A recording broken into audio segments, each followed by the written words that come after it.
Hi, everybody. It's episode 569 of PodQuest. Hey. It is Wednesday, July 9th, 2025. I am Chris. With me is Walnut. Yeah, I'm here. Druton's out exploring the world. Probably. I guess so. I don't really know what he's doing. No, he's just... Who knows? Who knows what he does when he's not here? Yeah. But yeah, it's just two of us this week. But we got some stuff we can chat about. This fucking dog of mine, I think he got himself stuck in his chair.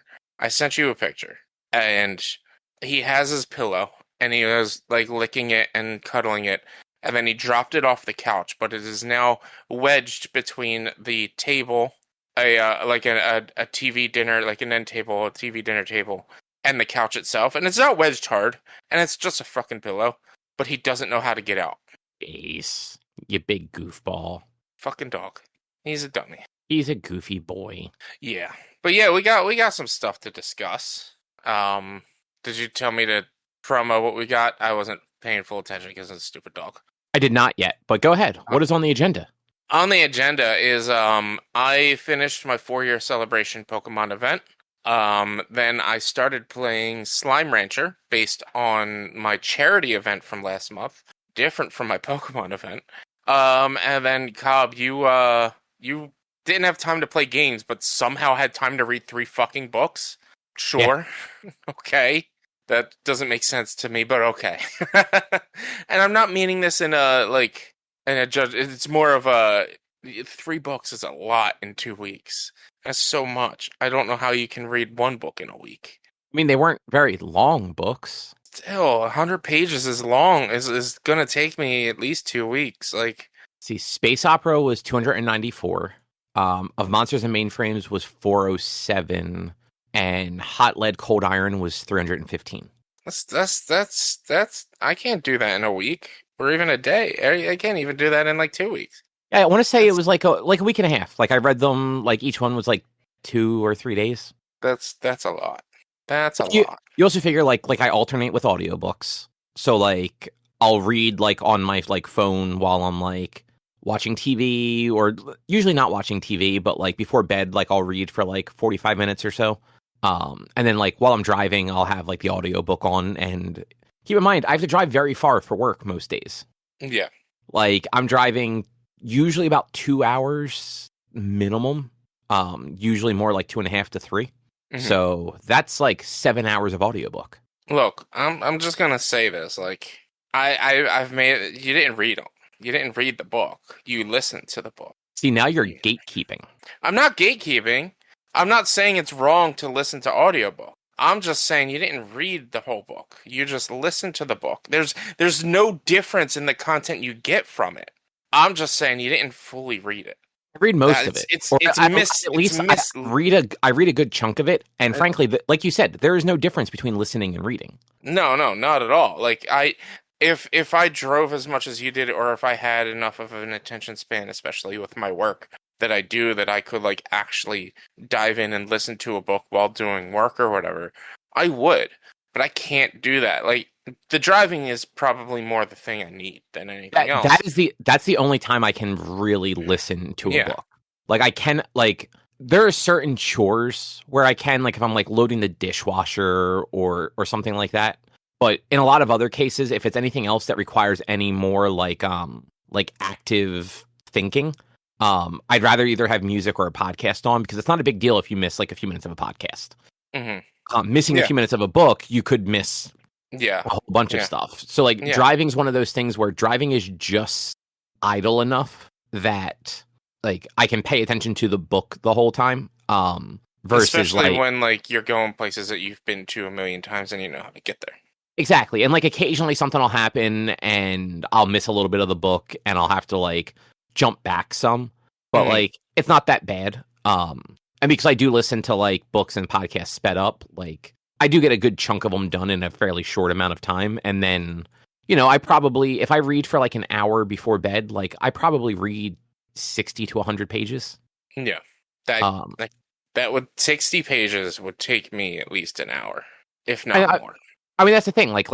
You figure, I can read at least a page a minute. Some books I read quicker.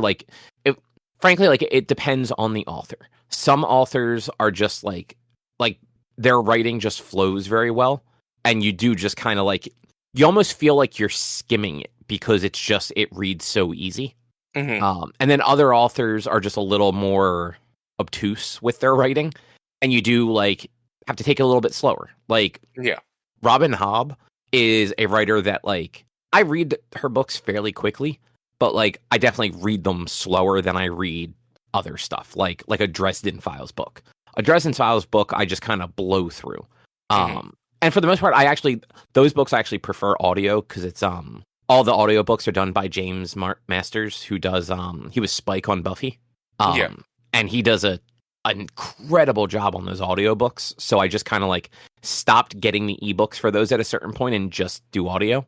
But like my point still stands. Like the writing on those books is pretty like simple and quick. So you just kind of, in an hour you realize like, oh, I've just read like 110 pages versus like Hobb. And it's like, oh, it's been an hour. I've read 40 pages. But yeah, everyone reads at a different speed. Yeah, my speed is slow. Very slow. Also said before, you also get distracted easily. Yeah. And you need like very specific environmental settings for I need mostly perfect conditions, and no TV, no screens can be on really. But like also pure silence keeps me anxious. So like I need music on that's non-vocal, so that this way I'm not like my brain will hear the words in the song and read them even though I'm reading something else, and I will get lost. So I need non-vocal like instrumental music to listen to it, just because pure silence gives me anxiety. And then have you ever heard of immersive reading? No.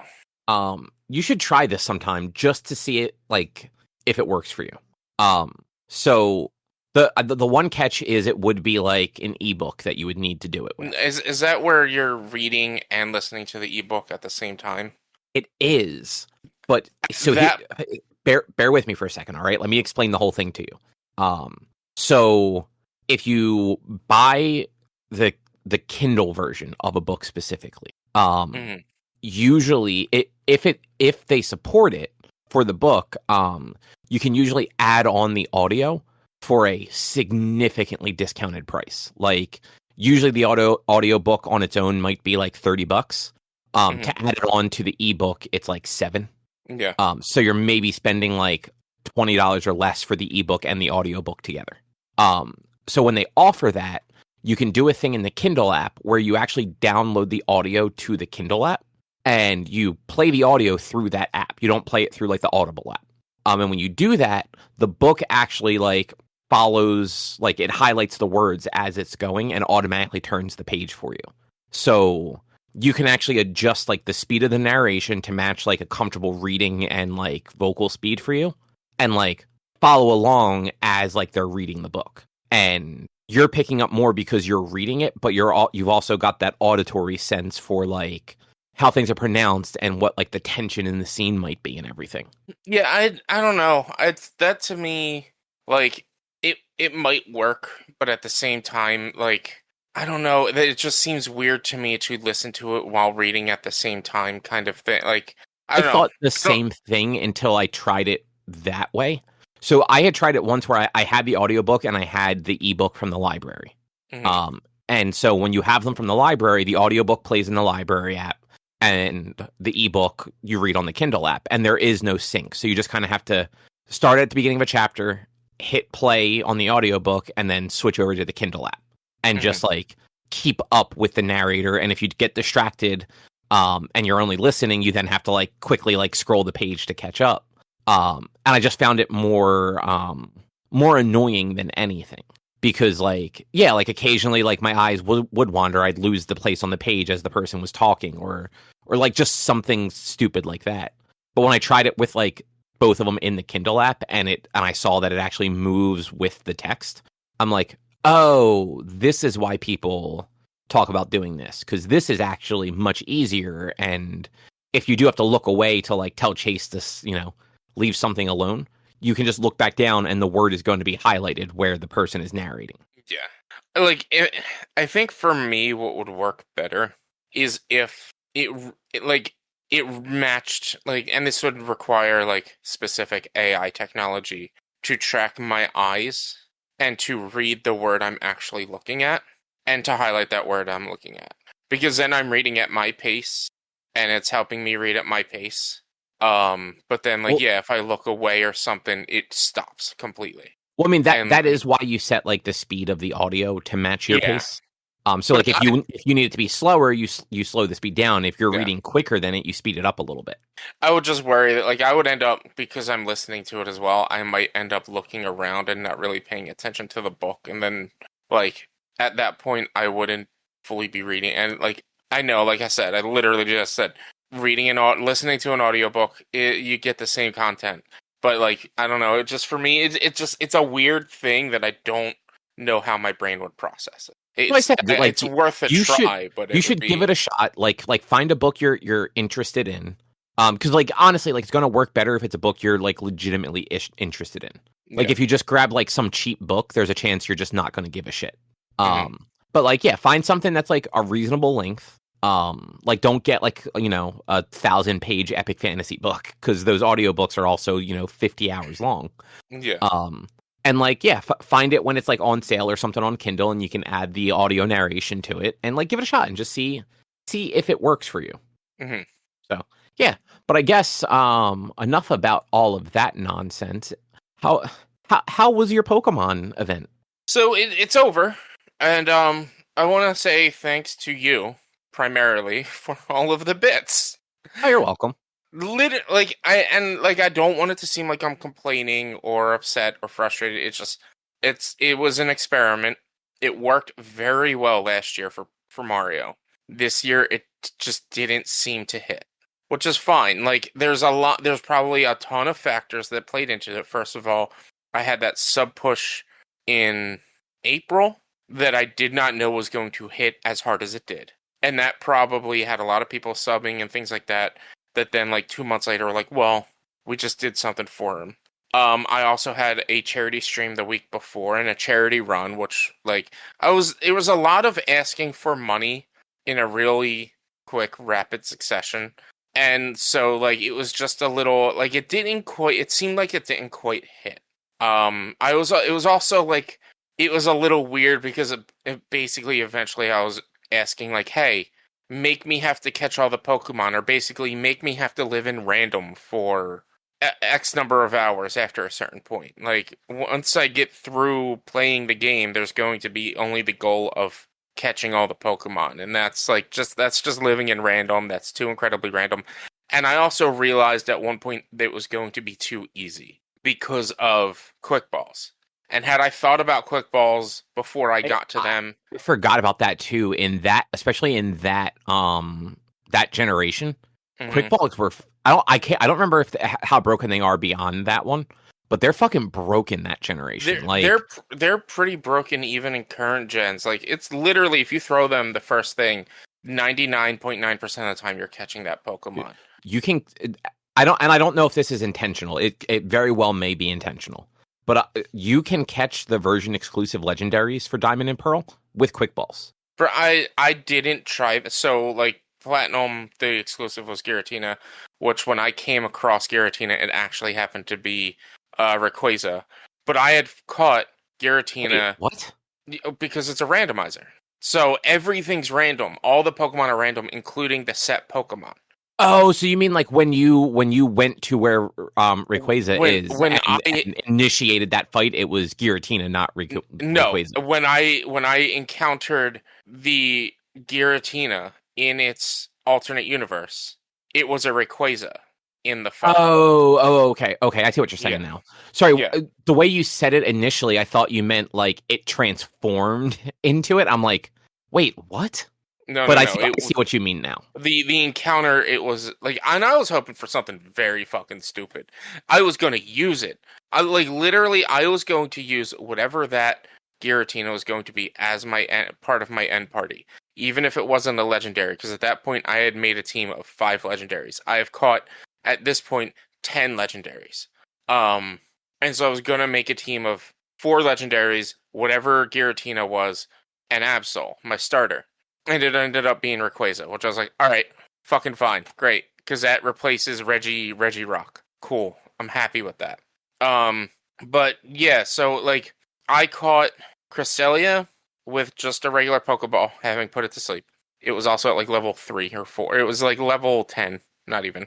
But Dialga, Palkia, and Giratina, I think all 3 of them were Quick or Ultra Balls. I'm not sure which one. Yeah, I mean, I know for a fact that when I played Diamond and Pearl, because I played through both of them, both times when I got to like the event in the game where you're catching either Dalgia or Palkia, the first thing I did was just throw a quick ball, and it had caught them immediately. Yeah. I'm just like, oh, these are fucking broken. Yeah, so like I had forgotten about them, and so when it came to catching Pokemon, like after I got to, like it was my last session this past Sunday that I decided at this point, since the game's almost over, and it's just if we get any more, that's what we have to do after we beat the game. So like as soon as I finished the Elite Four, I was done because I had caught all the Pokemon needed. And I even added 3 Pokemon to my counter because I accidentally caught an extra Pokemon. So somebody used a redeem to add a Pokemon, and I added 3. The one that I already caught, the one they wanted, and a third one. So basically 2 extra to punish myself for having caught 1. And I also activated a new channel point redemption I did, which was no quick balls, which a random number generator would go off, or I would hit a button for random number generator, and that would determine how many attempted Pokemon I catch before I could use a quick ball again. This way it'd be like, all right, at least there's a little bit of a challenge. But like in the end, like after I got to a certain point, I was like, this isn't going to be a challenge. This isn't going to be hard. Like it's going to be frustrating at one point when I have to find the 2% spawn rate Pokemon. But other than that, like this isn't going to be anything too hard. So I just like I get it. I get why the event might not have hit as hard. But it was primarily you and one other user that gave me most of the bits. And then we had a few subs here and there throughout, but gave me most of everything that we had. I also didn't realize until more than halfway into it, I've never played the Diamond, Pearl, and Platinum before. Like, so you had never played that generation at all? As far as I know, as far as I can remember, I've never played that generation. So I remember you saying that you hadn't played Platinum. I didn't realize you hadn't played that generation. Neither did I. I thought I might have, but nothing seemed to be familiar to me. Nothing. But I know sometimes they change things around a little bit in those versions. But like for the most part, I'm pretty sure those 3 were actually pretty similar to each other. Yeah. I think the only real difference was the addition of the inverse world thing for Giratina. Yeah. So like it was weird. It was weird because like I thought I had played it before. I never did. Whatever, that's fine. But yeah, it was a fun event. It was a decent event. Just it didn't hit as hard as Pokemon or as Mario. The game itself was fun. The randomizer was great. I like I said, I ended with 5 legendaries and my starter just because it's Pokemon and there's a million legendaries now, and the fact that like I could catch them even at this point in the life cycle of Pokemon. This is Gen 4, and there's like 30 legendaries in all of Pokemon. So think about this. In Gen 4, there are more unique legendaries to Gen 4. Like Pokemon that can only be caught in Gen 4 and later. Than you can have in a party. Because you have Dalgia, Palkia, and Giratina. So you have the 3 like cover version Pokemon. Then you have the Lake Spirits. So you have 3 Lake Spirits. So there's your party right there. So there's 6. Yeah. Then you have Arceus or Arceus, however you want to pronounce it, was introduced was introduced, but were you ever able to catch Arceus? Because Arceus is the god of Pokemon, and I thought you could never actually catch it. No, Arceus, just like Mew, Celebi, and Jirachi in the versions before it, is mythical. Yeah. And so you can actually only get it with a special event. So there was, I believe it's the Azure Flute is what you use, and you had to like get it from an event or like a mystery gift or something. I might actually have that. But you go to the top of the mountain where you catch the version exclusive. And play the flute, and Arceus appears, and you battle him. But then, so then you add Arceus into that. That generation also introduced Heatran, Shaman, Darkrai, shit. Yeah, you mentioned it earlier. Cresselia? Cresselia. Yeah, however you pronounce Cresselia. it. Because Cresselia and Darkrai, I think, are the two like opposing for each of them. Then there's Shaman, Heatran, and there's at least one and Regigigas, I believe, was Gen 4. So like you could basically have two full teams of strictly like legendary / mythical Pokemon. On top of whatever that game. Yeah.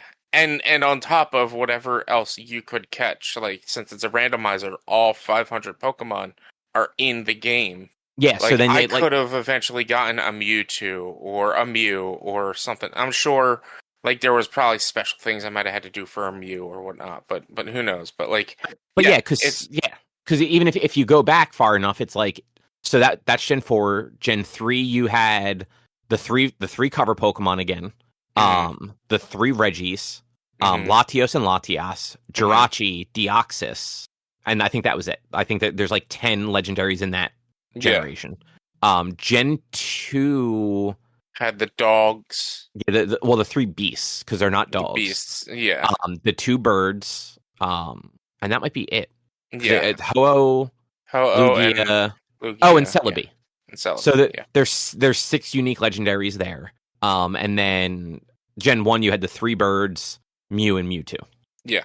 So it was funny, and honestly, thank God for using those legendaries, because I might needed to have had grinded more, because by the end of the Elite Four, she was using like level 60 something Pokemon, and I was running like level 55s. Yeah, so there were a few times, especially later in the game, where like I had popped on for just a second when I saw you playing, and I really thought about dropping the swap out your whole party. You should have. It might have made the event last longer. Like I know the one time I was crashing out, but that was because I wanted to progress, and I was we did it like 3 times in one stream, and yeah. It was like every time you made a little bit of progress, somebody else was just like, "But what if you stopped making progress?" And that was why I was crashing out, and that's why like I even apologized. Like I'm not actually mad at you. I'm just situationally like I have spent more time grinding than I have progressing in the game, and it was every time you guys did it, it was all right. I had to get to this point, and so I had to level up my Pokemon to get to that point. Then I got to that point. I was allowed to change my Pokemon out, and I changed them, and I then had to grind them to get to the gym. And then you did it again, and then so I switched them out after the gym, and then there was that fucking battle with the fucking douchebag rival and his fucking dig. Because everything has fucking dig. Everything.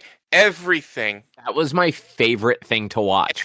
Was that gym fight where like that one gym, like the one thing just kept digging and killing you, because even the one Pokemon you had that I thought was would be immune to dig, fucking got one-shotted by dig. Literally, in this randomizer, everything had... Fucking Pikachu and Psyduck both had dig. I ran into a fight that was a duos fight with a Pikachu and Psyduck, and they both used dig back to back. And you never really had a flying type in your party, right? It wasn't until Giratina. But, like, whenever I would encounter something that had dig, I wouldn't have Giratina out.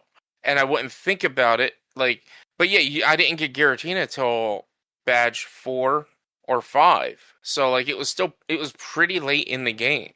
And that was after, like, that gym battle, that, like, the back-to-back, like, the gym battle, then the rival fight, where, like, he had to have fucking... So, like, in this randomizer, the starters were randomized, quote, randomized to an extent.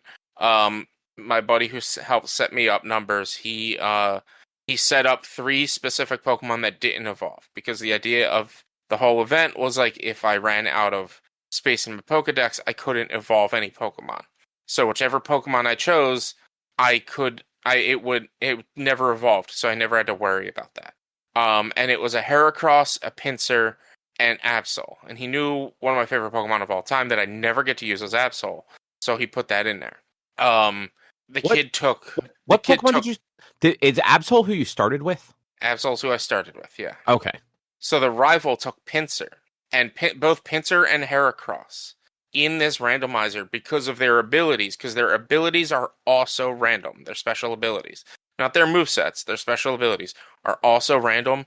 Both Pinsir and Heracross are incredibly overpowered. I don't know what the abilities are that they have, but they are so incredibly overpowered that like it's near impossible to beat him at times. You have to study. Like I got lucky with the second rival battle I went into. I got lucky beating him because I was running around with an Altaria that was like its attacks were more powerful, but it misses more often. And so I had to get lucky getting a sleep in there to then be able to peck its ass to death while it was asleep. And I just barely pulled that off. And it was insane. Like both Heracross and Pinsir in this randomizer are incredibly OP. And that's like what would happen is like I would come across this Heracross or this Pinsir, and it would use or the Pinsir, and it would use like an ability that's just killing me in one hit. Not even dig; it was a different ability.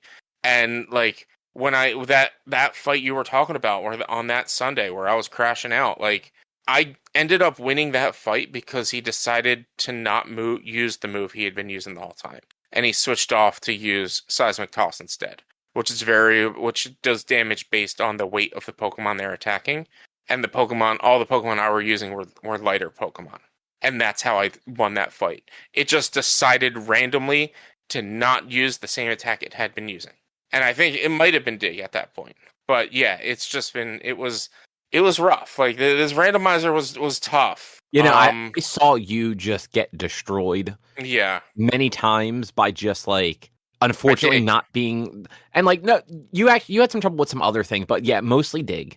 But it was just like getting into these things with like trainers that had Pokemon that they wouldn't normally have, that like you just weren't equipped to fight at the time, or like under-leveled because of like hijinks. Oh, when I encountered Ninjask for the first time, its ability is... Oh, right, that one was hilarious. Its ability is that it only takes damage from attacks that are super effective against it. And so, like, the first couple of times I tried to hit it, it's just like, didn't hit because of its ability, didn't hit because of its ability, or didn't hit because of, and it named the ability. I'm like, what the fuck is that? I had to stop and look it up, and then look up Ninjask's weaknesses, which it's I think Ghost Bug, so it's like fire, wind, or fire, grass, no, fire, flying, this, and this, or whatever. And I was like, okay, this is dumb. This is a dumb ability. I didn't know that was a thing. Had I known that was a thing, had I been able to find a Ninjask? Was it Ninjask or was it Shed Ninja? It was probably Shed Ninja, not Ninjask. It was probably Shed Ninja. Whatever one is the one that has the halo over it. I think it's Shed Ninja. Shed Ninja, because I forget what its pre-evolution is, but basically that Pokemon exists as the shed skin of what it evolves into. Yeah. So if you evolve that Pokemon in normal games, if you evolve that Pokemon with an empty Pokeball slot, or like Pokemon slot in your team, when you evolve it, you get 2 Pokemon. You get the evolved form and the Shed Ninja. But yeah, had I had a Shed Ninja, I probably would have used it, because like that's a pretty strong ability. And then I had fucking Shaman had Normalize, which means all of its attacks are normal. And I encountered so many fucking ghost types in this randomizer that would have meant nothing. Literally nothing.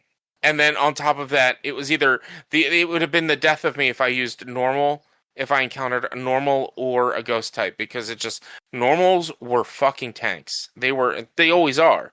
Even using fighting abilities on these normals, with it saying like it was super effective, still only took out a quarter of its health. I forgot how much of a tank a normal type Pokemon.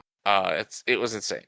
Normal types are the ones where like they're usually not great at dealing damage to like Pokemon, unless the Pokemon has like a weakness to like a normal type thing. But like they're usually not really weak to much. Yeah. It's like they're good against a ghost type because ghost moves don't affect normal, because normal Pokemon don't believe in ghosts. No, I thought it's the other way around. I thought normal attacks. No, it's the same. Normal attacks also don't work on ghosts because normal Pokemon don't believe in ghosts. It's both ways, as far as I can remember. I'm double checking because that does not sound right. But yeah, it was a lot. It was rough, but I'm trying to remember. It was funny because I went to the Elite Four, and the Elite Four was all supposed to be randomized. And the first Elite Four member, I think he was supposed to be a grass type, and he ended up being a grass type. I was like, oh, I guess this didn't get randomized. That's weird. And then the next Elite Four member, he was like, oh, I'm all normal, or I don't know what he was. And he wasn't. And I was like, okay, so this was randomized. It's just the randomizer randomized the first leader to be the same typing that it said he was, which is great. It's hilarious. Oh, I didn't realize that it actually was the same type, but he had a different team though, right? Probably a different team, I'm sure. I don't really know. But like I went into it and I'm like, all right, there's 55 to 60 range, which all my Pokemon were about 55 to 60. So we should be good. We should be good. And then as I got further up the Elite Four, it was like 55 to 60, and then like 58 to 62, and then 59 to 63. And then by the time I got to Cynthia, which was the champion, it was like 63 to 68. I'm like, holy fuck. The level scaling in this, I did not, like, thank God I didn't have to actually grind for that because I had all, like, strong-ass fucking Pokemon that could take hits. But if I had come across literally one ice trainer in that, I would have been fucked because I had 4 dragons on me. Yeah, I had 4 dragons on me. I would have been screwed. And then friggin' Absol's Night Slash just really was weak. It's just Slash but dark, which ended up not being all that powerful, which sucked. But yeah, it was fun to play. It was fun to do. It's fun to do a randomizer. I was like, man, I kind of want to do more randomizers in the future. Probably not as an event, but also at the same time, like I wouldn't want to do a randomizer and then go catch them all. So like when it comes to playing Pokemon, if I'm not attempting to catch them all, then it really feels weird. It also just changes it up. So like maybe I might look into doing some of the like different ROM Pokemons that people have made, like fan made games. Yeah, and some of those are actually pretty cool looking. There's some really good ones out there. Some really good fan made emulate like ROM games out there for Pokemon. There is also like if you're looking for more randomizers, like people have randomizers for so many games. I actually watched a Sonic Adventure 2 randomizer on Summer Games Done Quick last night. That's I mean, I would have to look into like other randomizer for Pokemon makes sense to me because it's just Pokemon are in random areas and items are randomized. Like that makes sense to me. Or like even the randomizer for like Resident Evil 2 remake, like kind of makes sense because you randomize like the item locations and stuff in a way. So like your shotgun might not be the shotgun when you get it and stuff like that.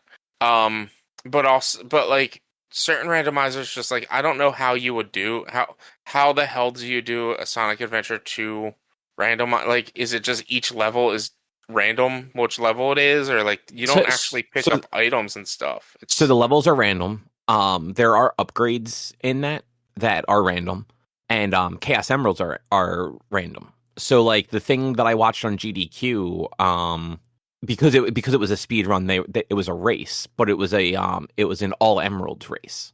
So they ended up, and because it was a randomizer, they actually went a little overestimate because they just got a bad pull on the randomizer, and they ended up not getting any of like all the emeralds until very late in the run, and then still had to finish the rest of the game. I forgot that you could get all the emeralds. I thought that was the story was getting the emeralds. It is, but when you set up a randomizer, they don't show up the same way.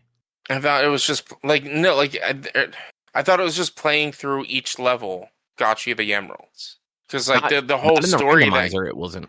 That's weird that because I don't know. It's been a while since I played Sonic Adventure 2. That like I mean, well, yeah, I played Sonic Adventure 2 Battle, which was basically Sonic Adventure 2 just with the multiplayer mode in it, and for the GameCube instead of the Dreamcast. But yeah, I don't know. It like I'm 50-50 on more randomizers. It would really depend on like what it would consist of. Because like the one randomizers I hate when I'm watching, like if I were to see someone, like, I'm doing the Pokemon Ultra Randomizer where every door leads you to somewhere different.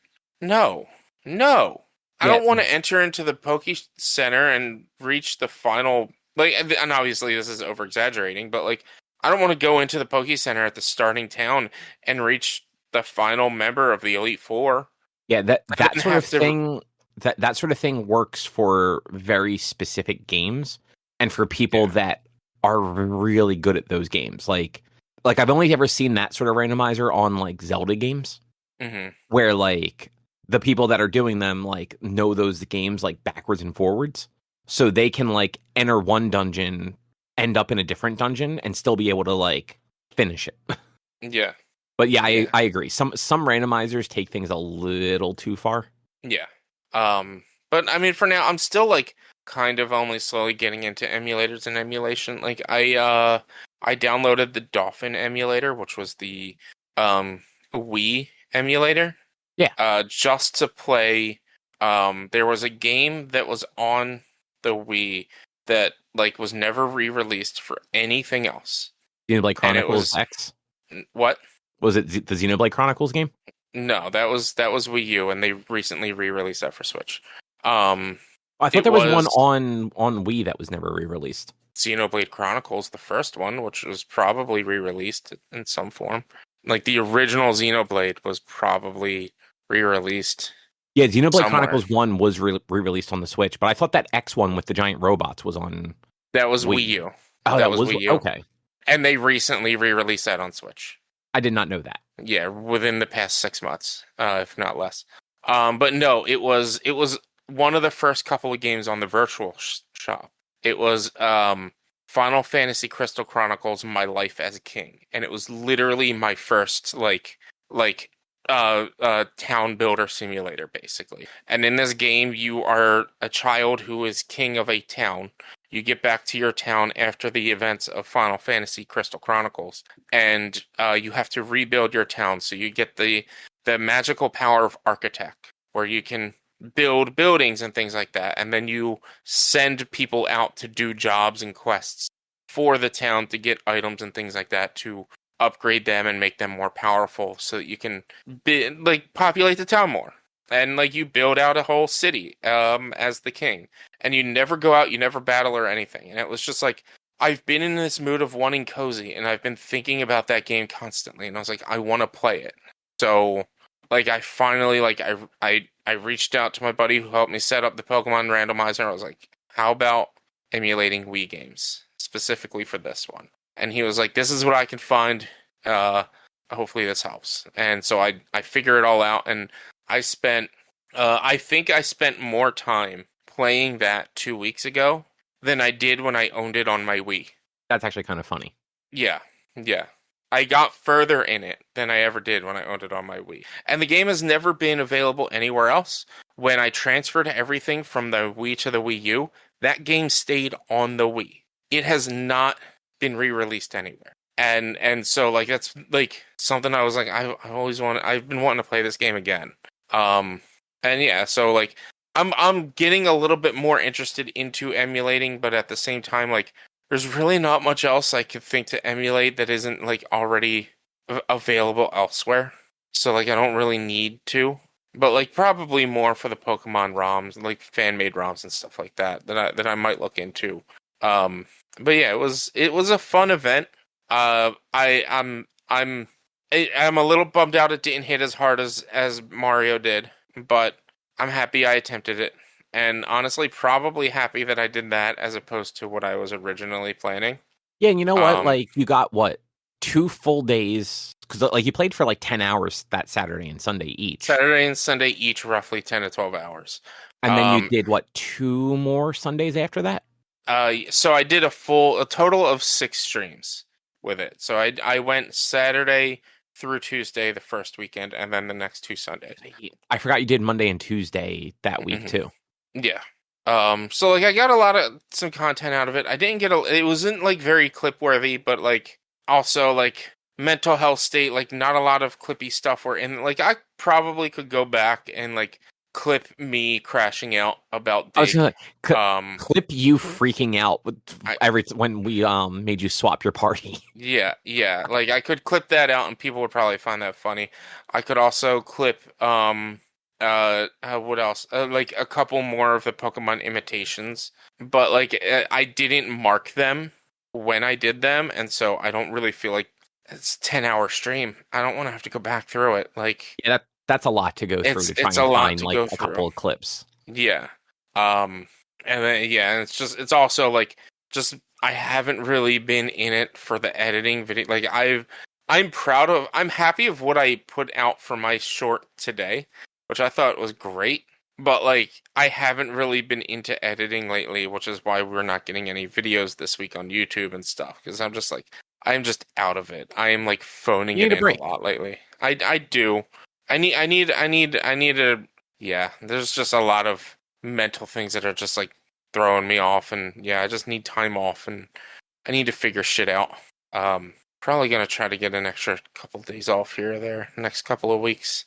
But You yeah, should. Good for you. it's really it's what it is. It's the summer, and the summer drains me because I have to mow the lawn, and that takes away time of my weekend. And so then mowing the like instead of being able to edit or whatever, I have to mow the lawn, and that takes me out for the day because it's like it's tiring and exhausting. And then just it's been consistently busy since June. Like it's seldom a week that I had nothing to do. And so it's just been rough. And then also everything else going on in the country is just everything's just too much lately. It's all too much. Everything sucks. Let's be realistic. Yeah. Um But how about Slime Rancher? Slime Rancher is the wholesomeness that I've been needing. It's such a fun, silly, cute game. And I'm like surprised the you never whole played it before. For some reason, I thought you had like. I've owned it for God knows how long. I don't know how long I've owned it for. It's definitely like a game that I would love that I love, and like would I always knew that. I just never got into it. Never took the time to play it. Um, and yeah, it's just if you've never played Slime Rancher, basically you are thrown onto this planet, the Far Far Reach or whatever is the name of the planet, and there's little slimes on this planet that you can you collect and put into pens, and you are a rancher, like how like a cattle rancher has cattle. You are a slime rancher. You have slimes. Throughout the game, you find different kinds of slimes. You can catch them. You can actually you get they when you feed them, they poop out little crystals that you sell for money. But if you feed other slimes their crystals, they'll merge into a combination of the two slimes.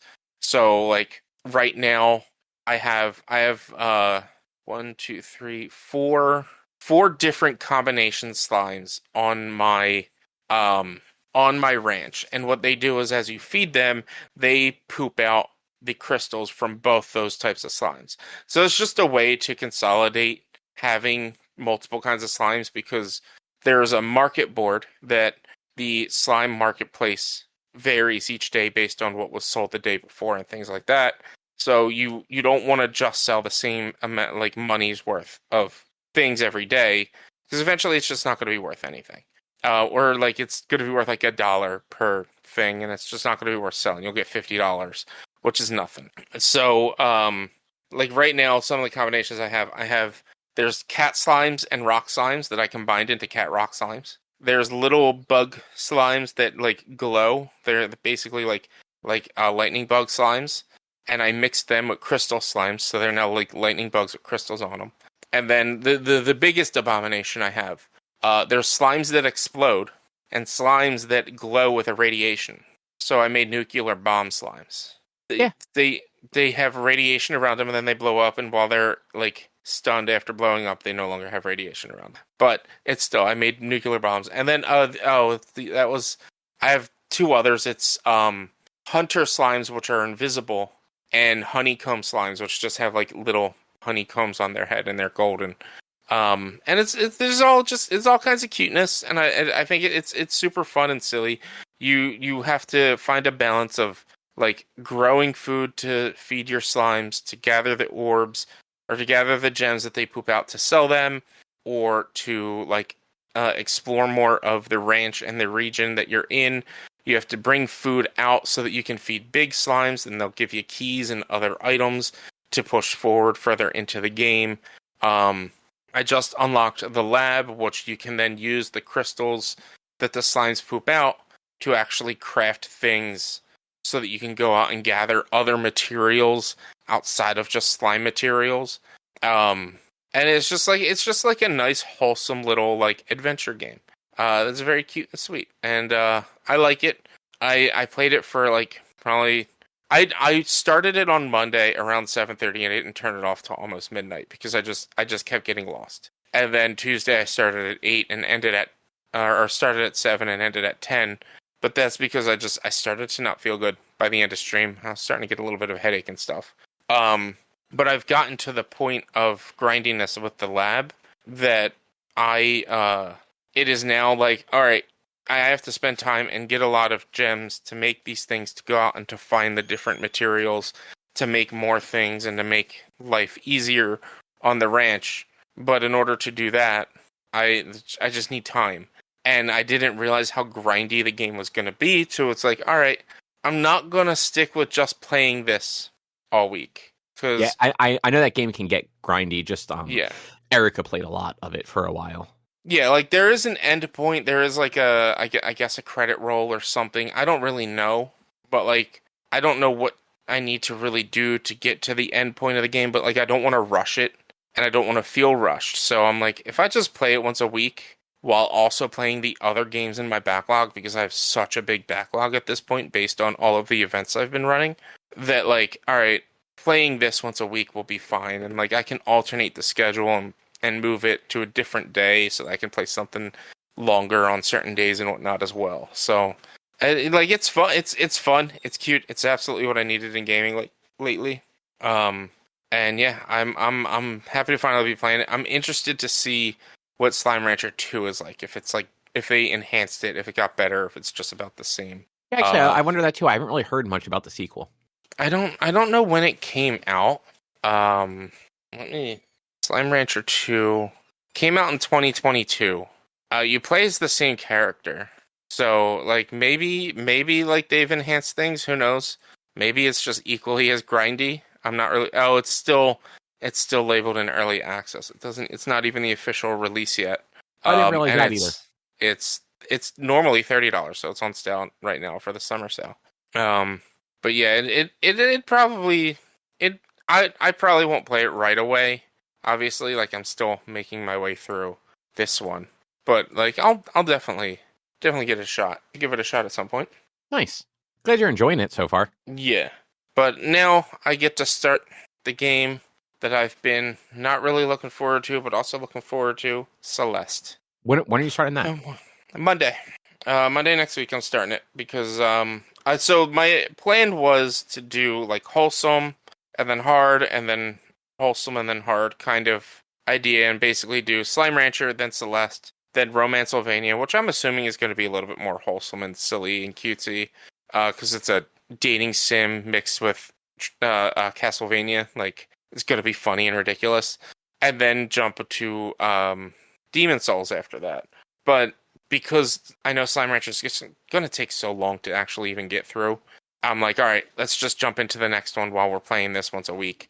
And so we're gonna jump right into Celeste. And I know Celeste isn't necessarily long, but it can be a little frustrating and hard when it comes to some of the platforming. So are you beating Celeste? Whatever I need to do to roll credits, man.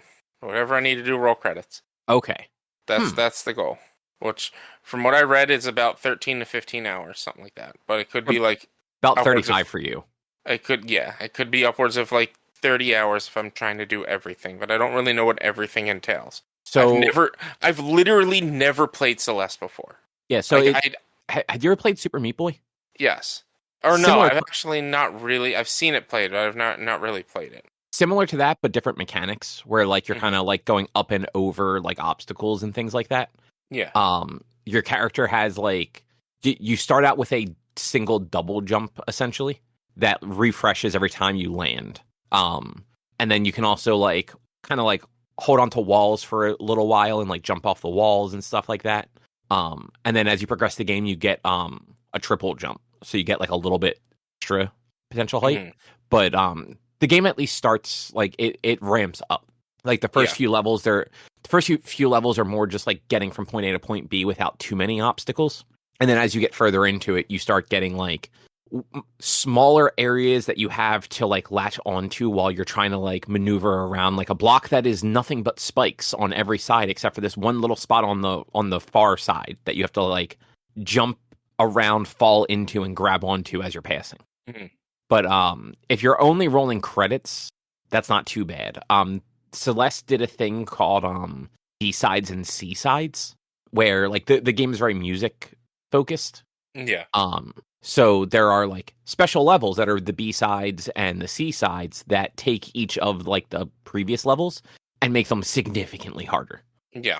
And then there's a whole section like post game that I believe is after credits. So like you wouldn't have to do this, but in order to unlock it, you have to like get 3 items in the game, like these big heart pieces that then unlocks like this like section inside the mountain you're climbing.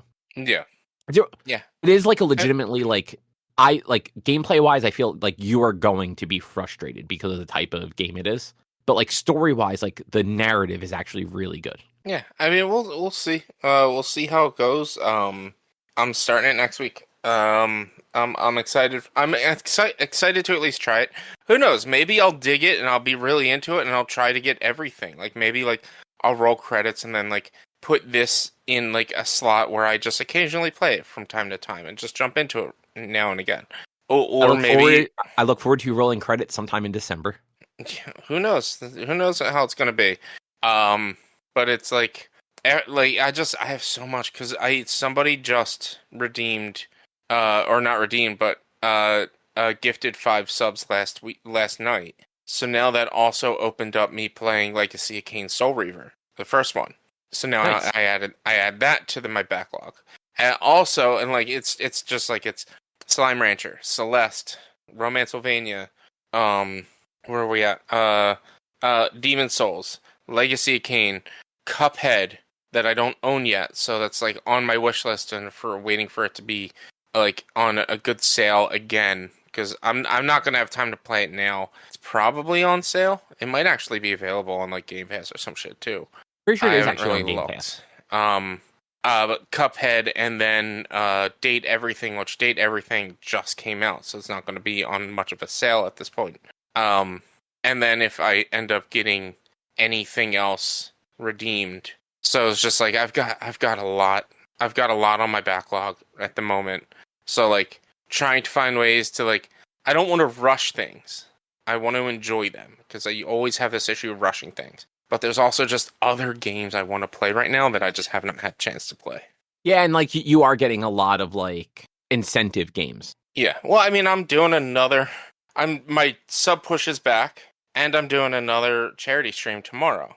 And the charity is running through the rest of the month because I was asked by another streamer to participate in their charity stream again, which, like, that has another 4 or 5 games that I have to do.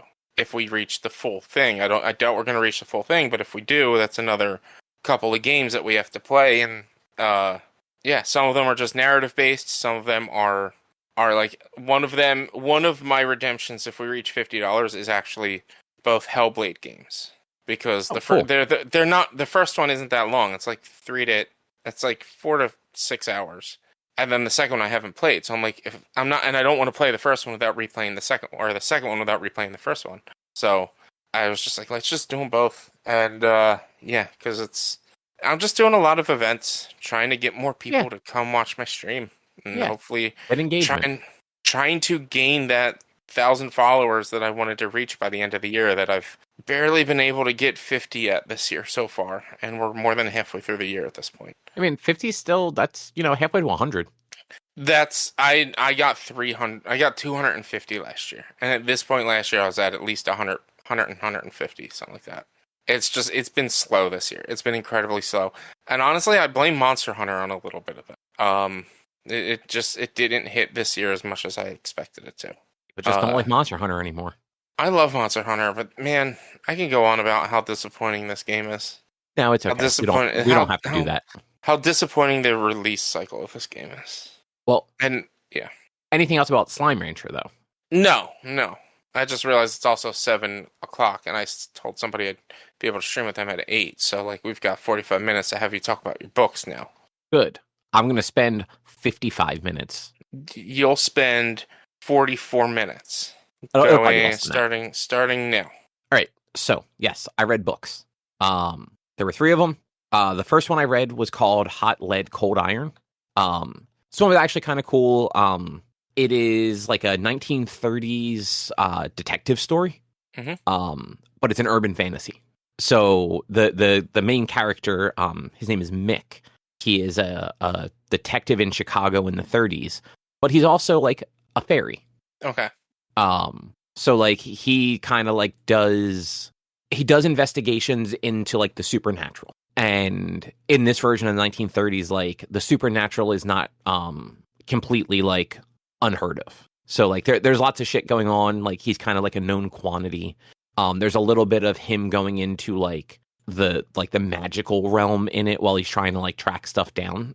And this particular book, so it's the first book in a series, sees him get hired not totally willingly by a family that is trying to find their daughter and granddaughter, who they realize after 16 years was switched with like a changeling at some point. So like it has been like a decade and a half of them not having their actual child and thinking that this other girl was their child. And they're only now noticing that she's not because she's starting to exhibit like these characteristics of she's actually some sort of like magical creature, basically.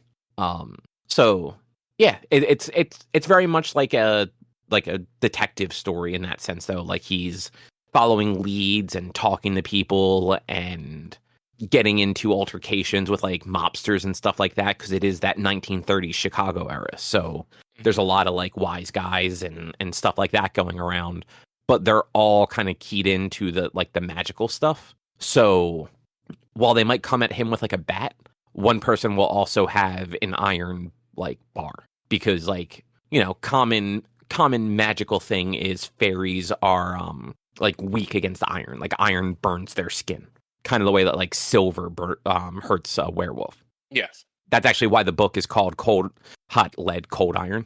Because, you know, hot lead, like he has a gun, but cold iron is what actually hurts him. And one reoccurring thing that's actually kind of funny in it is he doesn't carry a gun or anything. He actually carries a wand in like a gun holster, and people constantly keep asking him what it is, and he's like, it's just there for show. Mm-hmm. So, that's great. And then like throughout the book, you kind of learn that Mick is probably actually somebody more important in like the Fae realm than what he's doing now kind of leads to. He's definitely part of royalty. If I'm remembering correctly, his like brother or something is like a king. So whether he was supposed to be or not, I'm not 100% sure. But I feel like the books after this one probably delve more into that. And these are fairly recent too. They came out. This first one came out in 2014, and the last one came out in 2018. Mm-hmm. So you know they're pretty modern. They definitely have a little bit of like a Dresden-y feel to them. Especially with like some of like the language used in it, like they call it like this, and I honestly don't know if the Sealy court thing is like a normal thing for like fairies and otherworldly stuff, but that is a thing that is used a lot in the Dresden Files too, which is another urban fantasy series following a detective in Chicago. It's just that detective is a wizard named Harry, in like modern day Chicago. But he does deal with like fairies and vampires and all sorts of other monsters, including a fairy godmother, which is always kind of funny when that's introduced early on. The Sealy Court tends to be like, that's something that reemerges on a lot of fantasy things. Like, Critical Role in their recent season was dealing with the Unsealy Court.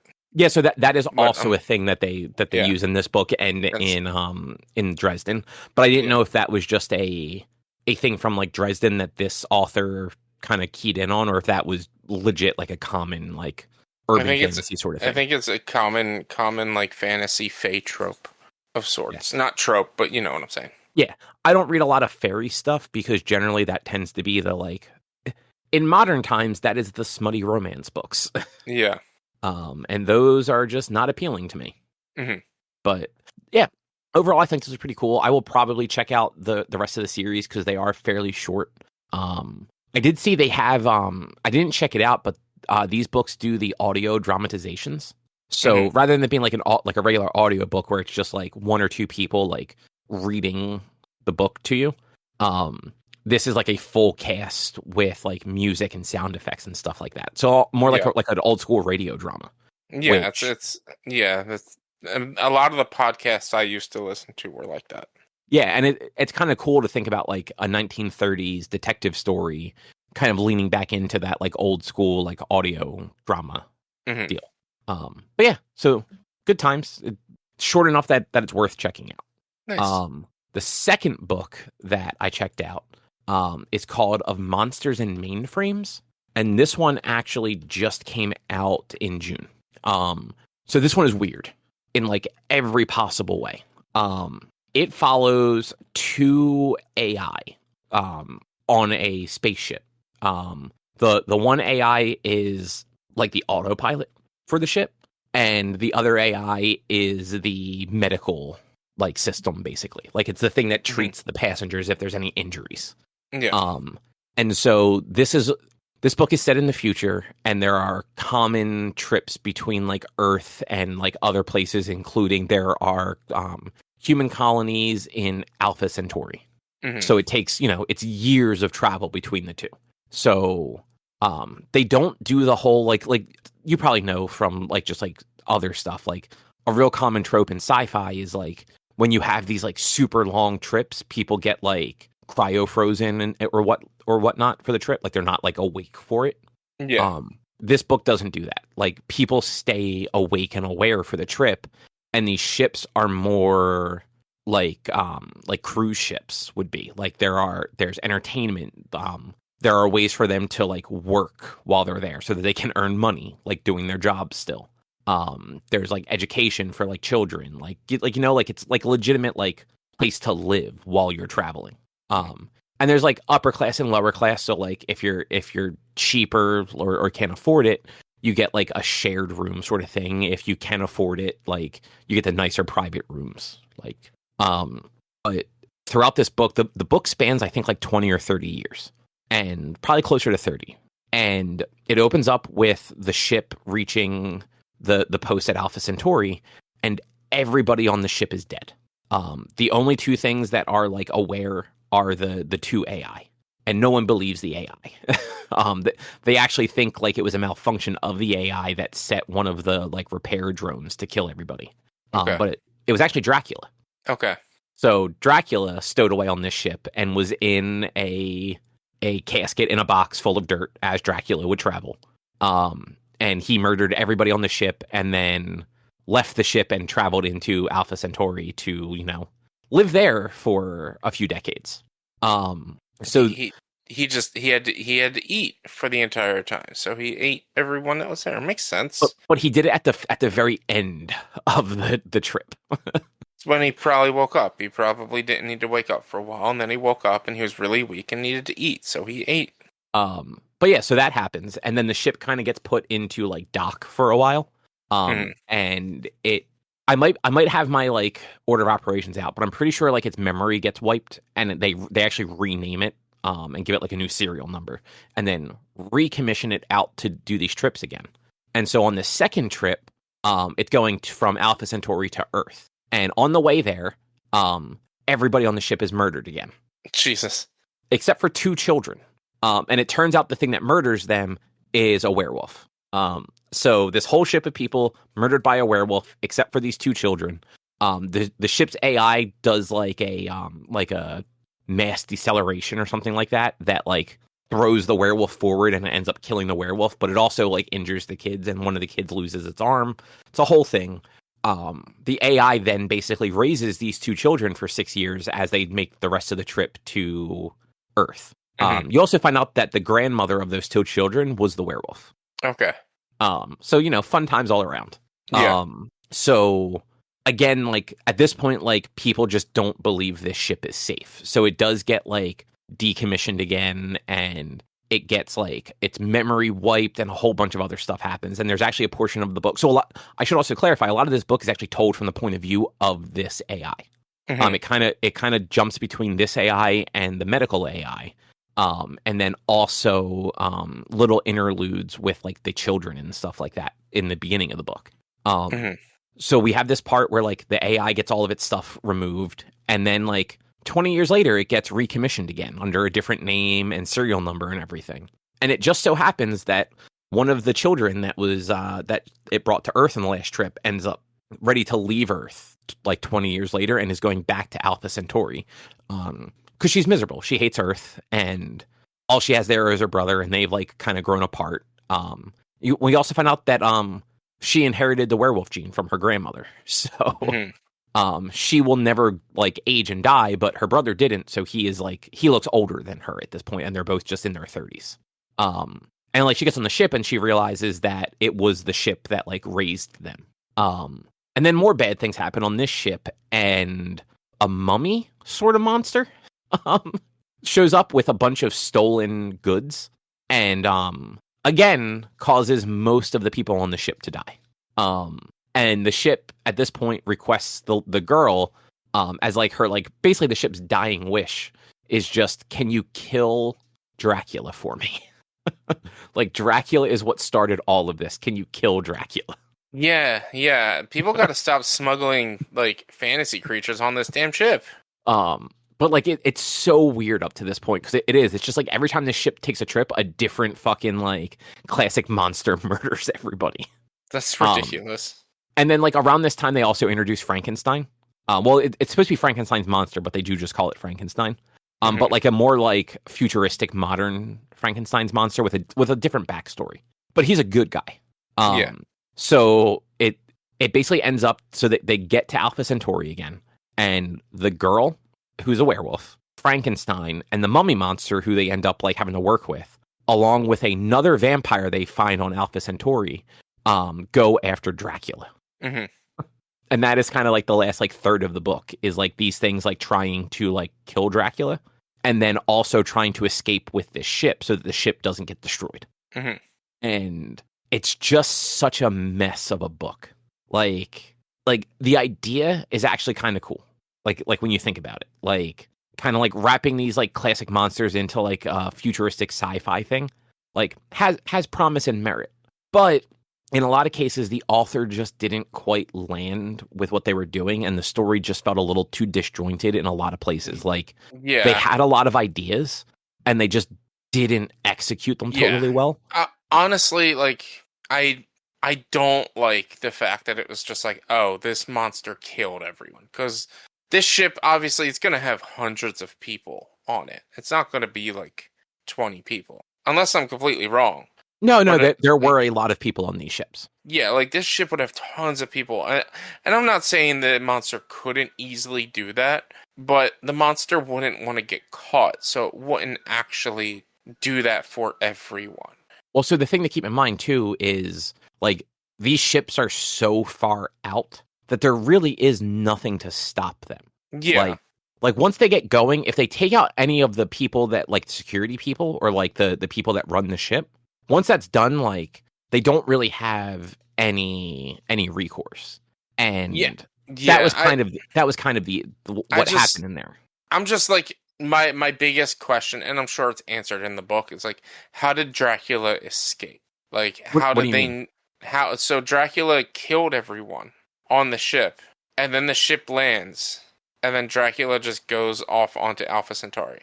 Yeah, well, so keep in mind, classic Dracula. Can become a dog, a bat, and mist. Yeah. Like, those are all things Dracula does in Bram Stoker's novel. Yeah, I guess. I don't know. I don't, it just, to me, I'm like, I like the idea. I like the idea of, like, I don't know, maybe I'm wishing it was more horror and less just straight up sci-fi. Yeah, it was very sci-fi and, like, no horror. And, like, the first, like, 2/3 of the book really were kind of disjointed and didn't make a lot of sense.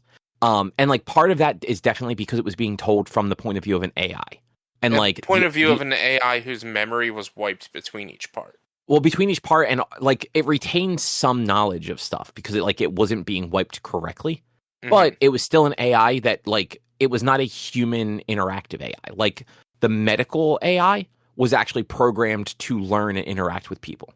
The autopilot was not. The autopilot was there just to do like calculations and get the ship from point A to point B. So, like, it did not know how to react to, like, the situations that were happening.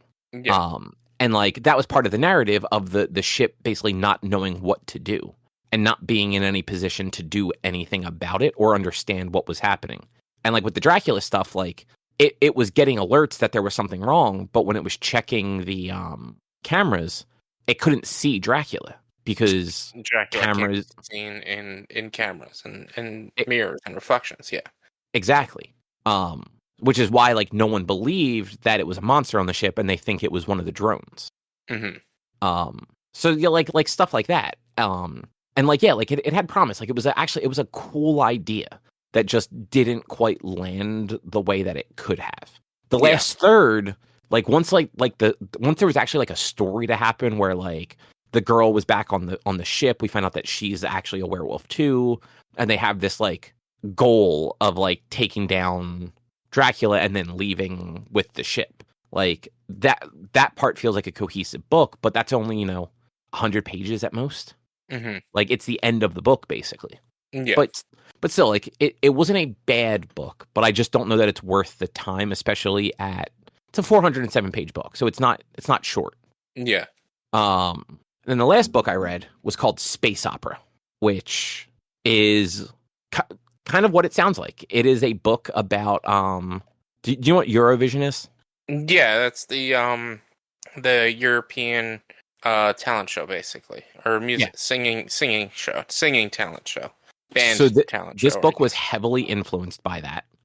And it's basically Eurovision in space. But the loser species, every known species in the galaxy has one entry, basically. Similar to, I think, in Eurovision, it's like every country that competes has one entrant. Each species has one entrant. The species that comes in last, they get eradicated from the universe. So there's that.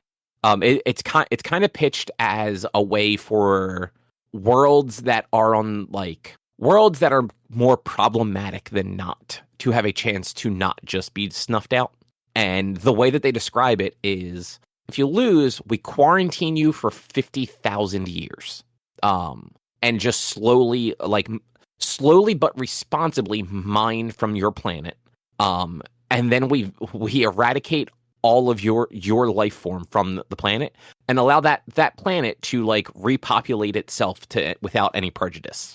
Yes. So like Earth gets wrapped up into it this time because Earth is kind of a cesspool and it's expected to lose. And the whole thing is, if we lose, humans are going to be wiped out, but then the planet's just going to be left to kind of like go through the motions again. And like if a new species comes up and like reaches like the space age, like this like federation of other planets is not going to like hold them against like the human race's negative image. But the book primarily follows this like Euro pop band from England. It was like the ninth musical act on like a list that these aliens created as like possible entrants for the event, and like everyone else on the list above them was like dead because they kind of looked at the last 100 years of like human entertainment, not realizing that humans don't last that long, and so everyone else was dead. So this random band who was like a one-hit wonder, they weren't even together anymore, gets picked, and it's like them trying to figure out like basically how to like get back together and do their thing, while the book also takes a whole bunch of detours to talk about like other species and stuff like that are like in the competition. Yeah. This book wanted to be part of the Hitchhiker's Guide to the Galaxy. Like this author absolutely tried to write like Douglas Adams. Yeah. And more often than not did not succeed, unfortunately. Like it's not a bad book, but like have you seen the Hitchhiker's movie? I have, yes. Okay. So you at least understand like how like that movie is kind of like absurd with like its nonsense. Yeah. The book is very similar. Like Adams, like he wrote a very weird fucking series and it's fantastic. And it works because of how it balances like the absurd with like a plot and characters to follow. And this book didn't manage to actually balance that. It just kind of went from like one absurd thing to the other. And occasionally those things were kind of funny or like landed well. but more often they were just kind of like, this doesn't make sense. Like, why aren't we moving the plot forward? Yeah. Like one funny thing was like there was like an assistant AI that was like assigned to help them that was actually like from another planet that was competing. But the AI not know like trying to be helpful shows up to the humans as Clippy from Microsoft Office in the 90s. Because again, they just scanned a whole bunch of human history and picked the thing that they thought was helpful. And like the people, like the humans here are just like, really? You show up as that fucking thing? Are you going to just underline every bad decision I've ever made in my life in red? Yeah. And then the AI like flips out at them about it, which was like very funny. But then like some of the other stuff just didn't land at all. Because it did just kind of like keep going on tangents. Like it went on an earworm tangent at one point because there is, and don't get me wrong, this is actually kind of clever, but it also didn't add to the narrative. There is a species out there that is part of this competition that is like one of those worm things that like takes over other species. But as part of the competition, they don't do that, but they do release worms that burrow into the people listening's heads and basically implants the music directly into their brain because these things don't have mouths. And then it lays their eggs so that the babies can be born and like spread out among them, and they call that earworms. Mm-hmm. And it's stupid, but it's funny that they did that, but it doesn't add to the story in any real way.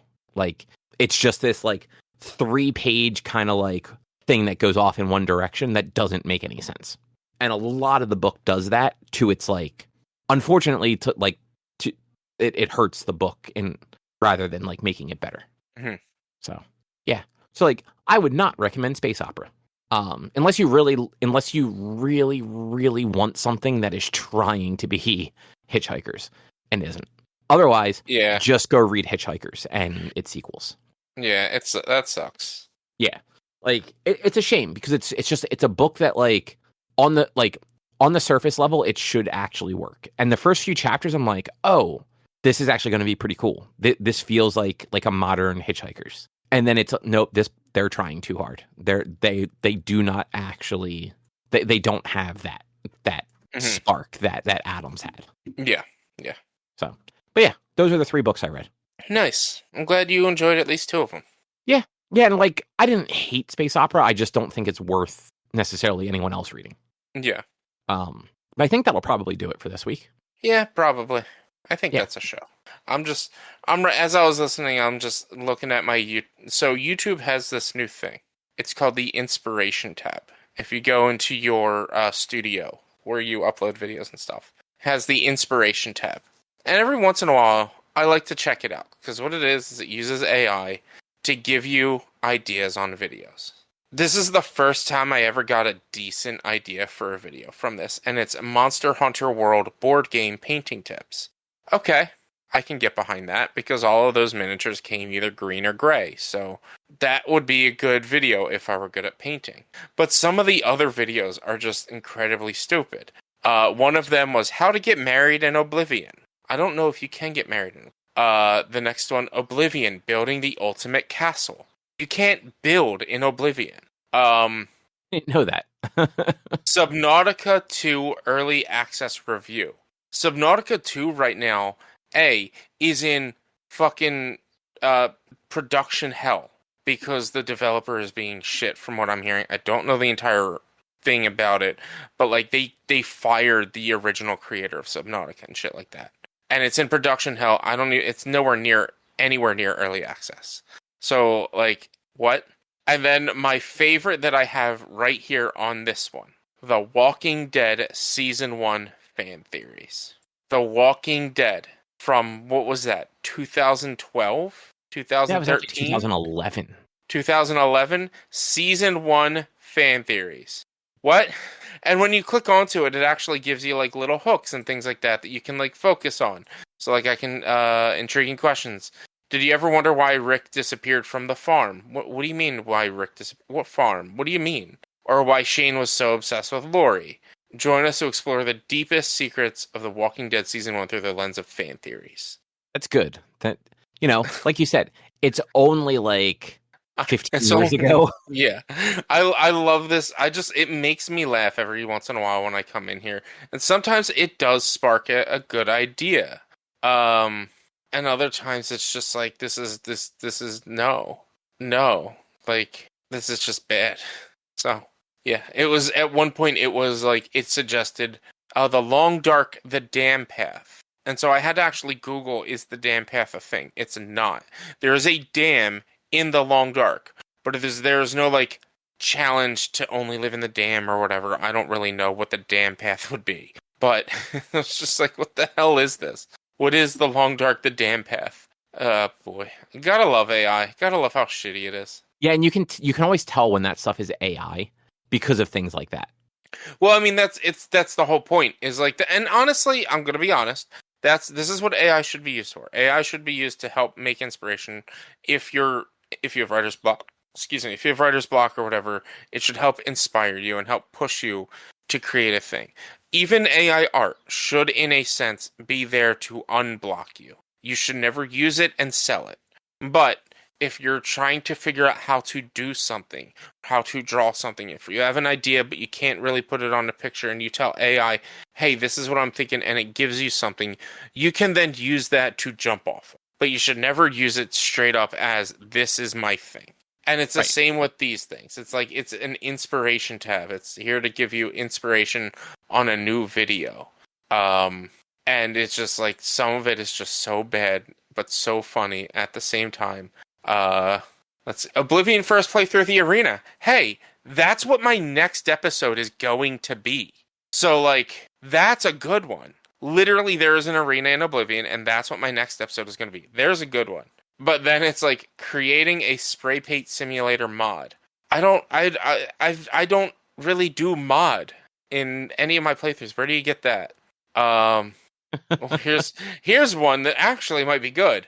Walnuts reacts to AI generated music. Okay. I could probably get into that. But like a lot of these things, it's like the Long Dark, which I haven't played. The Long Dark was the very first Let's Play series I did. Why are you guys so focused on the Long Dark? I have not played the Long Dark in 3 years. 7 Days to Die makes sense. Oblivion makes sense. The Long Dark doesn't. Is the Long Dark what you have the most views of though? Like cumulatively, if like you were go look at all those videos. I believe it's the only series that came close to 50 episodes. So that might be why. And so it probably does technically have the most views because it has the most videos. Where's it at? Let's see. The Long Dark. So my time at Porsche got 41. Bloodborne got 37.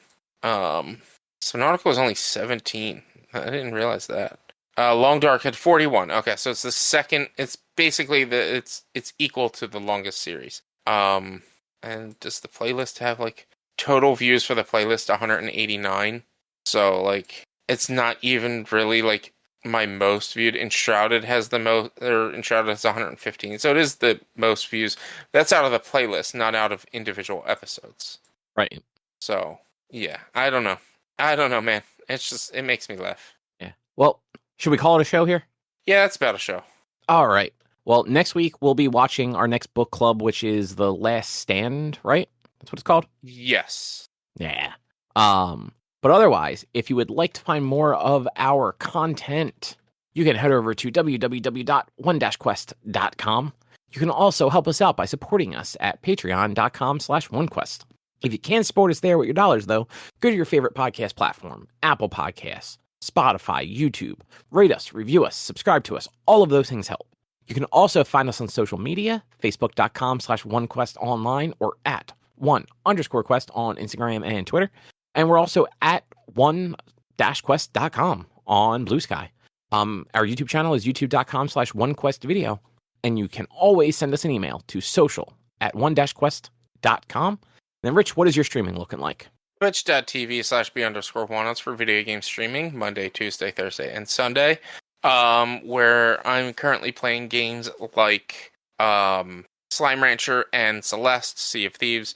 The only real big information or big stream is I'm doing another charity push and as well as another sub push. So both things will would be super awesome if you were to come participate. The charity stream, the co-charity stream that I am doing is on Thursday the 10th, the day that this releases, where I will be playing Fall Guys with Devin Beebs and people from her Discord channel. It would be me and my friend Sassy Sarcasm in our own group chat, because Sassy plays through Xbox and streams through Xbox, so she can't really use Discord chat at the same time. But we are fundraising for the Autistic Women and Non-Binary Network. They provide community support and resources for autistic women, girls, non-binary people, and all others of marginalized genders. I trust this organization because I trust Beebs. Beebs does a lot of charity a lot of charity work. So I know that she did her due diligence in picking this charity. So if you want to help donate that, come to my stream tomorrow and throughout the rest of the month. Do !charity, get the information, get the link, and you can donate. But also, give me some subs. If we reach 50 total subs, I'll play Squirrel with a Gun. Or if we reach 40, I'll play Majora's Mask for the first time. Nice. So that would be cool. We're at 23 right now, or 22, something like that. Yeah. So, no, help them out. Get them up there. Yeah. But with that, we will be back next week with something else to talk about. Thanks for listening. Bye. See yous.